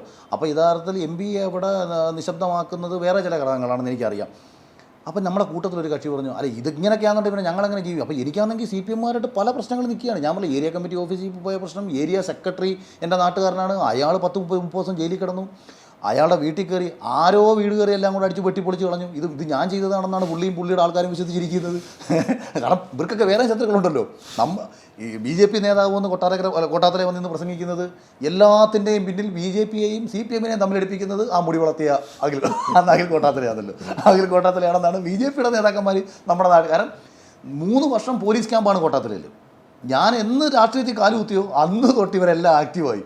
3 വർഷം കോട്ടാത്തിലെ പോലീസ് ക്യാമ്പ്. റോട്ടിൽ ശാഖ കഴിഞ്ഞിട്ട് തിരിച്ച് വന്ന RSS-ലെ ചെറുപ്പിള്ളാരെ റോട്ടിലിട്ട് CPM-മാർ വെട്ടി, കോട്ടാത്തല ജംഗ്ഷനിൽ വെച്ച്. രാത്രിക്ക് രാത്രി CPM-ൻ്റെ ലോക്കൽ കമ്മിറ്റി ഓഫീസിൽ കയറി RSS-കാർ തിരിച്ചു വെട്ടി. അങ്ങനെ പ്രശ്നങ്ങളോട് പ്രശ്നങ്ങൾ. ഇതിൻ്റെ ഇടയിൽ യൂത്ത് കോൺഗ്രസ്സുകാരനെ ഞാനും. അപ്പോൾ നമ്മളും ഒരു ഭാഗത്ത് ആക്റ്റീവ്. അങ്ങനെ ആകെ പ്രക്ഷുബ്ധമായൊരു സ്ഥലത്ത് എത്ര നാൾ ഒറ്റയ്ക്ക് നിൽക്കും? ഇവരെല്ലാം കൂടെ നമ്മളെ തീർക്കുന്നതോ പോട്ടെ, നമ്മളെ വിശ്വസിച്ച് കൂടെ നിൽക്കുന്നവരുടെ അവസ്ഥ കഷ്ടമാണല്ലോ. അപ്പോൾ ഏതെങ്കിലും ഒരു പാർട്ടിയെ പോയേ പറ്റും. അപ്പോൾ ഞാനിങ്ങനെ ആലോചിക്കും, മുസ്ലിം ലീഗിൽ പോയാലോ, എങ്ങോട്ട് പോകണം? അപ്പോൾ എന്നെ കണക്ക് ഒരു ഹിന്ദു ആയിട്ടുള്ള ഒരാൾ ലീഗിൽ പോയി കഴിഞ്ഞാൽ ചിലപ്പം എന്തായാലും മെച്ചം ഉണ്ടാവും.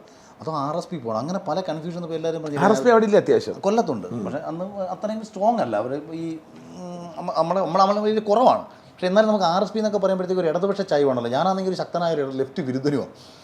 അങ്ങനെ എനിക്ക് ഒട്ടും വർക്കാവാതെ നിന്നിട്ടാണ് ഞാൻ അവസാനം BJP-യിലേക്ക് പോകാൻ എല്ലാവരും പറഞ്ഞു, അതിൽ വേറെ ഇനിയിപ്പോൾ നോക്കാനൊന്നുമില്ലേ. അല്ലാതെ BJP-യോട് സ്ട്രോങ് ആണല്ലോ. BJP സ്ട്രോങ്ങിൻ്റെ അല്ല, RSS ഭയങ്കര സ്ട്രോങ് ആണ്. RSS-ന് ഒരു ആപത്ത് പറ്റിക്കഴിഞ്ഞാൽ നമ്മളെ സംരക്ഷിക്കാൻ ശേഷിയുള്ള നമുക്ക് സംരക്ഷിക്കാൻ ശേഷിയുള്ള പ്രസ്ഥാനം. അപ്പോൾ എൻ്റെ ലക്ഷ്യം ഒപ്പമുള്ളവരെ സംരക്ഷിക്കണം. അവർക്കൊരു പ്രശ്നം പറ്റാൻ പാടില്ല. എൻ്റെ കൂടെ വന്നു എന്നൊരൊറ്റ കാരണം കൊണ്ട് ഇവർക്ക് അപകടം പറ്റാൻ പാടില്ല. അങ്ങനെ ഞങ്ങൾ BJP പോകാൻ തീരുമാനിക്കുന്നു. അങ്ങനെ 2016 നിയമസഭാ തെരഞ്ഞെടുപ്പ് അവിടെ പോയി കണ്ട് അവർ ഓക്കെ. അപ്പോൾ അവർക്ക് പേരാ അല്ല, അവരെ സംബന്ധിച്ച് ഞാൻ ഏറ്റവും ആക്റ്റീവായിട്ട് നിൽക്കുന്ന ഒരു യൂത്ത് കോൺഗ്രസ്സുകാരനാണ്. പിന്നെ ഇത്ര വോട്ടും എനിക്ക് കിട്ടിയതല്ലേ. അങ്ങനെ ഞാൻ ചേർന്നു. പക്ഷേ നമ്മളെ കൊട്ടാരക്കര എന്നല്ല, പൊതുവേ BJP-യുടെ ഒരു പ്രശ്നം എന്ന് പറഞ്ഞാൽ ഇവർ ജനകീയ വിഷയങ്ങളിൽ ഇടപെടത്തില്ല. ഞാൻ ഈ കോൺഗ്രസ് സ്വഭാവം കൊണ്ടുണ്ട് ഞാൻ ഈ ജനകീയ വിഷയങ്ങളിലാണ് എൻ്റെ ഫോക്കസ് മുഴുവൻ. അങ്ങനെ പലപ്പോഴും ഈ കോൺഗ്രസിൽ നിന്ന് പ്രവർത്തിച്ചതുകൊണ്ട് അങ്ങനെ ഒരു പ്രശ്നം എനിക്കുണ്ടായിരുന്നു. ഞാൻ പല വിഷയങ്ങളും ഇൻഡിവിജ്വലി അങ്ങ് ഏറ്റെടുക്കും. അവിടെ നമുക്ക് അവിടെ വിഷയമില്ല. അവിടെ ഇപ്പം നമ്മളെ സംബന്ധിച്ച് ജനങ്ങൾക്ക് പ്രയോജനപ്പെടുക എന്നുള്ളത്. മറ്റേതെന്ന് പറയുന്ന സംഘടനയായിട്ട് ആലോചിക്കണം. ചിലപ്പം RSS-ൻ്റെ താല്പര്യം നമ്മൾ സംരക്ഷിക്കേണ്ടി വരും, അല്ലെങ്കിൽ BJP, എല്ലാം മൊത്തത്തിൽ ആ ഒരു സിസ്റ്റം വേറെ ആയിരുന്നു. അപ്പോൾ എനിക്ക് കുറച്ച് പ്രശ്നങ്ങൾ അതിൽ പറ്റി. കാര്യം ഇൻഡിവിജ്വലി പല വിഷയങ്ങളും ഞാനിപ്പോൾ ഒറ്റയ്ക്ക് ഏറ്റെടുത്തപ്പം പലരുമായിട്ടും കൂടി ആലോചിക്കാതെയാണ്. അപ്പം പക്ഷേ എല്ലാം ജനകീയ വിഷയങ്ങളാണ്, ഭയങ്കര വാർത്താ പ്രാധാന്യം കിട്ടിയ വിഷയങ്ങളൊക്കെയാണ്. എനിക്ക് ഷാജേട്ടനൊക്കെ റിപ്പോർട്ട് ചെയ്തിട്ടുള്ള വലിയ വിഷയമുണ്ട്. ഈ കൊട്ടാരക്കരയിൽ ഈ നമ്മുടെ കോവളം കൊട്ടാരത്തിൻ്റെ മുൻ ചുമതലയുള്ള ഒരു മുൻ DYSP അവിടെ ഒരു പുലമൺ തോടിൻ്റെ ഒരു ഭാഗം മണ്ണിട്ട് നിർത്തിയ വലിയ വിഷയമുണ്ട്. അത് ഞാൻ ഒറ്റയ്ക്ക് പോയില്ല. ഞാൻ ആ ലോറി മണ്ണടിച്ചുകൊണ്ട് ഞാൻ എൻ്റെ കാറിൽ ഒറ്റയ്ക്ക് പോയാണ് തടയുന്നത്. ഒറ്റയ്ക്ക് പോയി തടഞ്ഞിട്ട് ഇവന്മാർ എന്നെ അടിക്കും തോന്നിയെന്ന ഘട്ടത്തിൽ ഞാൻ BJP-യുടെ കൊടി കാറിൽ നിന്ന് എടുത്തിട്ട് ഞാൻ ഇതിന് ലോറിക്കകത്ത് അങ്ങ് കെട്ടി, ഇനി അടിക്കാൻ പറഞ്ഞു. അപ്പോൾ കൊടി എടുത്തപ്പോഴത്തേക്ക് ഇവന്മാരൊന്ന് സ്റ്റക്കായി. കാര്യം അതുവരെ ഞാനിങ്ങനെ ഒറ്റയ്ക്ക് നിൽക്കുകയായിരുന്നു. എന്നിട്ട് ഞാൻ അവിടുത്തെ യുവമോർച്ച നേതാക്കന്മാരെയൊക്കെ വിളിച്ചിട്ട് നമ്മളെ വണ്ടി തടഞ്ഞ് അത് വലിയ വിഷയങ്ങളായി. ഒരു 5-6 വർഷക്കാലം അത് മുടങ്ങിക്കിടന്നതാണ്. ഞാനിപ്പം എറണാകുളത്തൊക്കെ താമസമൊക്കെ കഴിയുമ്പോഴത്തേക്ക് ഇപ്പോൾ അവിടെ പുതിയ ബിൽഡിംഗ് വന്നു, ചെയ്തത് പുതിയ ബിൽഡിംഗ് ഉണ്ട്. എന്നിട്ട് BJP അങ്ങനെ നിന്നിട്ട് ഈ ശബരിമല വിഷയം പിന്നെ കൊട്ടാരക്കരയിൽ നടന്ന വലിയൊരു വിഷയമായിരുന്നു. ഇപ്പം എന്നെ രാജ്യദ്രോഹിയാക്കി മാറ്റുമ്പോഴത്തേക്ക് ഞാൻ ചിന്തിച്ചത് പോകുന്നൊരു കാര്യം അതാണ്. അന്നൊരു സൈനികനെ ഈ പശുക്കടത്തിൻ്റെ പേരിൽ കൊട്ടാരക്കര വെച്ച് ആക്രമിച്ചൊരു വലിയ പ്രശ്നം ഉണ്ടായിരുന്നു. പശുക്കടത്തെന്ന് പറഞ്ഞാൽ എന്താ, ഫ്രണ്ടിൽ പോയ ഒരു ലോറിക്കകത്ത് പശുവിനെയും കൊണ്ട് അറക്കാൻ കൊണ്ടുപോയ പശുക്കളും പോത്തുകളെല്ലാം ഉണ്ട്. ബാക്കിൽ വന്ന ഈ പട്ടാളക്കാരൻ ഇതിൽ നിന്ന് തെറിച്ച് വീണ ഇവൻ്റെ വേസ്റ്റ് ബാക്കിൽ വീണുകൊണ്ടിരുന്നപ്പം മര്യാദയ്ക്ക് കൊണ്ടുപോടാ എന്നും പറഞ്ഞ് ഇവനിങ്ങനെ ചീത്ത വിളിച്ച് സംസാരിക്കുകയോ ഷൗട്ട് ചെയ്ത് സംസാരിക്കുകയോ ബൈക്കിൻ്റെ ബാക്കിൽ നിന്ന് ചെയ്തു. അപ്പോൾ കൊട്ടാരക്കരയുടെ ചന്തമുക്കിൽ നിന്ന് ഒരു 1/2 കിലോമീറ്റർ ഇപ്പുറത്ത് മുസ്ലിം സിറ്റി എന്ന് പറയുന്ന ഒരു ഏരിയ ഉണ്ട്. അവിടെ ഒരു 90% മുസ്ലിംസ് താമസിക്കുന്ന ഭാഗമാണ്. അവിടെ കൊണ്ടിട്ടാണ് ഈ ലോറി നിർത്തിയിട്ട് ഈ ചെറുപ്പക്കാരനായിട്ട് സംസാരമായി തർക്കം. ഇവിടെ അവർക്ക് ആളുള്ള പ്രദേശമായിരുന്നല്ലോ. അങ്ങനെ ഈ ചെറുക്കനെ ഇവരടിച്ചു, ഇവൻ തിരിച്ചു അടിച്ചു. അതിലൊരാളുടെ കാല് ഓടയിലെങ്ങാണ്ട് വീണ് കാലിന് പരിക്കും പറ്റി. അന്ന് വൈകിട്ട് ഈ പട്ടാളക്കാരനെതിരെ കൊലപാതക കേസ് ചുമത്തി കേസെടുത്തു. ഇവനെ വീട്ടിൽ വന്ന് പോലീസ് അറസ്റ്റ് ചെയ്തുകൊണ്ടുപോയി. രാത്രി ആയപ്പോഴത്തേക്ക് വിഷയം മാറി. പിന്നെ ഇത് ഹിന്ദു ഭീകരവാദം എന്ന രീതിയിലേക്ക് സോഷ്യൽ മീഡിയ പോസ്റ്റുകൾ വന്നു. അപ്പോൾ ഇത് കണ്ടുകൊണ്ട് നിന്ന ഒരാൾ എന്നെ വിളിച്ചത് പറഞ്ഞത് KCB-യുടെ സബ് എഞ്ചിനീയർ ഒരു സുഹൃത്തും ഇതൊക്കെ കണ്ടുകൊണ്ടിരിക്കുക അവർ ഈ സംഭവങ്ങളെല്ലാം. ഈ എന്നെ വിളിച്ച് പറഞ്ഞങ്ങനെ ഞാൻ ഫേസ്ബുക്കിൽ ലൈവ് ഇട്ടു, ഇത് ഇങ്ങനല്ല, ഇതൊരു വഴിത്തർക്കമാണ്. കാരണം കൊട്ടാരക്കര മുസ്ലിം സീറ്റും 1/2 കിലോമീറ്റർ ഞാൻ ഗണപതി അമ്പലം, നമ്മളെ നാടെന്ന് പറഞ്ഞാൽ ഈ ഗണപതിയമ്പലം പോലെ വളരെ ആക്റ്റീവായിട്ട് RSSകാർ പ്രവർത്തിക്കുന്ന ഒരു മേഖലയും 1/2 കിലോമീറ്റർ ഇപ്പുറത്ത് മുസ്ലിം സീറ്റ് ഉണ്ടെന്ന് പറഞ്ഞു കഴിഞ്ഞാൽ പ്രശ്നങ്ങൾ പലതും നടക്കേണ്ടതാണ് മതപരമായി. പക്ഷേ നടക്കാത്തതിൻ്റെ കാരണം ഭയങ്കര സിങ്ക് ചെയ്ത് പോകുന്നൊരു സ്ഥലമാണിത്. അത്രയും അടുപ്പമാണ്. ഇപ്പോൾ ഈ ഗണപതിയമ്പലത്തിലെ പരിപാടിക്ക് ഇവർ വളരെ ആക്റ്റീവാണ്, ക്ഷേത്രത്തിലെ എല്ലാ കാര്യങ്ങൾക്കും ഇവർ ആക്റ്റീവാണ്. തിരിച്ചും ഇങ്ങനെ നിൽക്കുന്നൊരു സ്ഥലത്ത് ഇല്ലാത്തൊരു കാരണത്തിൻ്റെ പേരും പറഞ്ഞ് കുറച്ച് വർഗീയവാദികൾ ഈ വിഷയത്തെ ട്രാക്ക് മാറ്റി. CPM ഇതിനകത്തൂടെ കുരിപ്പട ശ്രീകുമാർ അവരെയൊക്കെ കൊണ്ടുവന്നുണ്ട് ഈ പുരോഗമന പരിപാടി രാത്രി. ഞാൻ ലൈവ് ഇട്ടിട്ട് ഇത് വഴിത്തർക്കമാണെന്നും ഇത് പശുക്കടത്തിനെ തുടർന്നല്ല എന്നൊക്കെ പറഞ്ഞ് സംസാരിച്ചപ്പം കൊടുക്കുന്ന സുരേഷ് ഉൾപ്പെടെയുള്ളവർ ഇത് പിന്മാറി. അത് STPA പോലുള്ള സംഘടനകൾക്ക് ഞാൻ ഇതിനകത്ത് കയറി കളിച്ചിട്ട് ഇവരുടെ പ്ലാൻ പൊളിച്ച രീതിയിലായി മാറി. 4ാമത്തെ ദിവസം ഈ പട്ടാളക്കാരൻ്റെ വീട് വെട്ടിപ്പൊളിച്ചു കുമാരെല്ലാവരും വന്നിട്ട്.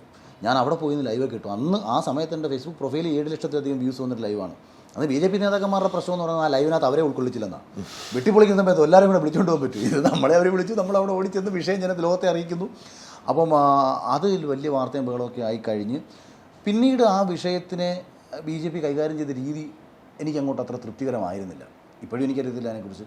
പതിയെ പല ഘട്ടങ്ങളിലും ഒരു മാനസികമായിട്ട് പിന്നെ ഞാൻ ആ സമയത്ത് ഭയങ്കരമായ വർഗീയവാദികൾ കേൾക്കേണ്ടി വന്നു. ഞാനാണ് വലിയ വർഗീയവാദി എന്നുള്ള രീതിയിൽ, കാര്യം ഹിന്ദു തീവ്രവാദിയാണ് ഞാനെന്നായിരുന്നു അന്ന് പലരെയും പറഞ്ഞു വെച്ചത്. ഞാൻ ചിന്തിച്ചത് ശരിയല്ലാത്തൊരു വിഷയം. ഇപ്പോൾ എമ്പുരാൻ വിഷയത്തിൽ ഞാനെടുത്ത അതേ നിലപാട്. മനുഷ്യർ തമ്മിലടിക്കാൻ പാടില്ല. ഒരു സിനിമയുടെ പേരിൽ ജനങ്ങൾ തമ്മിലടിക്കാൻ പാടില്ല. ഒരു വഴിത്തർക്കത്തിൻ്റെ പേരിൽ മനുഷ്യർ തമ്മിലടിക്കാൻ പാടില്ല. നമ്മൾ വളരെ മാനുഷിക മൂല്യത്തോടു കൂടി എടുത്തൊരു തീരുമാനത്തെ നമ്മളെ വർഗീയവാദിയാക്കി മാറ്റി. അങ്ങനെ പിന്നെ എനിക്ക് തോന്നി ഇവർക്ക് ജനകീയ വിഷയങ്ങളല്ല, ഇവർക്ക് കൂടുതലും വേറെ കാര്യങ്ങൾ, അതിലൊന്നും ഇടപെടുന്നില്ല. അങ്ങനെ പിന്നെ മാനസികമായിട്ട് മടുപ്പായി. ആ സമയത്ത് ഞാൻ അന്ന് ഷാൻ ചേട്ടനെ പിണറായിക്കെതിരെ എന്തോ കേസ് എടുക്കുന്നതിന് തൊട്ട് മുമ്പ് എനിക്കും ഇതാണെങ്കിൽ പിണറായിക്കെതിരെ പറഞ്ഞ് ജിഷ്ണു പ്രണോയുടെ മരണശേഷം എനിക്കെതിരെ കേസെടുക്കുന്നു. അപ്പോൾ എൻ്റെ അടുത്ത് പറഞ്ഞു അത് വ്യക്തിപരമായിട്ട് ഫേസ്ബുക്കിൽ പോസ്റ്റ് ഇട്ടെങ്കിൽ അതിൻ്റെ കേസൊക്കെ നിങ്ങളങ്ങ് നോക്കിക്കോളൂ. ഞാൻ ആലോചിച്ചത് ഇതെന്ത് വ്യക്തിപരം, പിണറായി വിജയൻ എൻ്റെ അതിരുമല്ല മാന്തിയോ. നരേന്ദ്രമോദിയെ ആക്ഷേപിച്ച CPMമാരുടെ മുഖത്ത് നോക്കിയിട്ട് നിങ്ങൾ മോദിയെ ഫാസിസ്റ്റ് എന്ന് വിളിച്ചാൽ അതിനെക്കാട്ടിയും വലിയ ഫാസിസ്റ്റാണ് നിങ്ങളെ പിണറായി വിജയൻ. അയാൾക്ക് ഒരു സമരത്തിന് പിന്തുണ കൊടുക്കുന്നവർ ഉൾക്കൊള്ളാൻ പറ്റത്തില്ല. അയാളുടെ പഴയ ശത്രുക്കളെ അതിൻ്റെ പേരിൽ പുള്ളി പിടിച്ചകത്തിട്ടേക്കുന്നു. നിങ്ങൾ എതിർക്ക്. ഇതിങ്ങനെ പറഞ്ഞുകൊണ്ട് പ്രേമേന്ദ്രൻ സാറിനെ വിളിച്ച വാചകവും കൂടെ ചേർത്താണ് എഴുതിയത്. അതുകൊണ്ടാണ് കേസിന് കാരണം മുഖ്യമന്ത്രി ആക്ഷേപിച്ചത്. അപ്പോൾ ഇത് വന്നപ്പോഴും ഇവരിങ്ങനെയൊക്കെ പറഞ്ഞു. പിന്നെ ഞാൻ ആ കേസ് ഒറ്റയ്ക്ക് തന്നെ ഞാൻ കൈകാര്യം ചെയ്തു. പിന്നെ അപ്പോഴത്തേക്ക് ഒരു പബ്ലിസിറ്റിക്ക് വേണ്ടി ചെയ്യുന്നതാണെന്ന് പറഞ്ഞു. അവിടെ നിന്നായിരുന്നു മെയിൻ പ്രശ്നം. നമ്മൾ എന്ത് ചെയ്താലും പബ്ലിസിറ്റിക്ക് വേണ്ടിയാണ് ഇത് ചെയ്യുന്നത്, നമ്മുടെ ഉദ്ദേശശുദ്ധിയല്ല എന്നുള്ള ഒരു ആക്ഷേപം ഇവർ പരക്കെ പറയാൻ തുടങ്ങി. അന്നേരം മനസ്സിലൊരു തീരുമാനമെടുത്തു, ഇനി എന്ന് പബ്ലിസിറ്റി കിട്ടുന്നോ അന്നേ നാടിന് വേണ്ടി സംസാരിക്കത്തുള്ളൂ. 2018 തുടക്കത്തോടു കൂടി രാഷ്ട്രീയ പ്രവർത്തനം പൂർണ്ണമായി അവസാനിച്ചു. 2018 എത്തിയപ്പോഴത്തേക്ക് എല്ലാ രീതിയിലും ഞാൻ തകർന്നു. മാനസികമായിട്ടും തകരുന്നു, കുടുംബപരമായിട്ടും തകരുന്നു. എന്നെ ചുരുക്കം പറഞ്ഞാൽ എന്നെ ഇറക്കി വിടുകയാണ് വീട്ടിൽ നിന്ന്. അപ്പോൾ ഭാര്യയും പിള്ളേരുടെ എന്നാ പറഞ്ഞിട്ട് പോയി? അവരെന്നെ അടിച്ചിറക്കിയതാണല്ലോ. കൊള്ളത്തില്ലാതുകൊണ്ട് എന്ത് കോമാളിത്തരവും കാണിച്ച് റീച്ച് ഉണ്ടാക്കാൻ വേണ്ടിയിട്ട് ബിഗ് ബോസിൽ പോകേണ്ട കാര്യമൊന്നുമില്ല. ആൾക്കൂട്ടമുള്ളൊരു സ്ഥലത്ത് നിന്ന് തുണി അഴിച്ച് നിന്നാലും മതി. ഇപ്പോൾ ലുലു മാളിൽ പോയി നിന്ന് തുണി അഴിച്ച് നിന്നാലും നമ്മളെ 4 പേര് ശ്രദ്ധിക്കും. ശോഭയായിട്ട് നിങ്ങൾക്ക് എന്തായിരുന്നു പ്രശ്നം? ബിഗ് ബോസിൽ പോകുന്ന പെണ്ണുങ്ങൾ കിടന്നു കൊടുത്തിട്ടാണ് പോകുന്നതെന്ന് അഖിൽമാരാർ പറഞ്ഞെന്ന് പറഞ്ഞിട്ട് ഞാൻ പറയുന്നത് കേൾക്കാതെ അതിനെതിരെ ഉള്ളു കയറി പ്രതികരിച്ചു.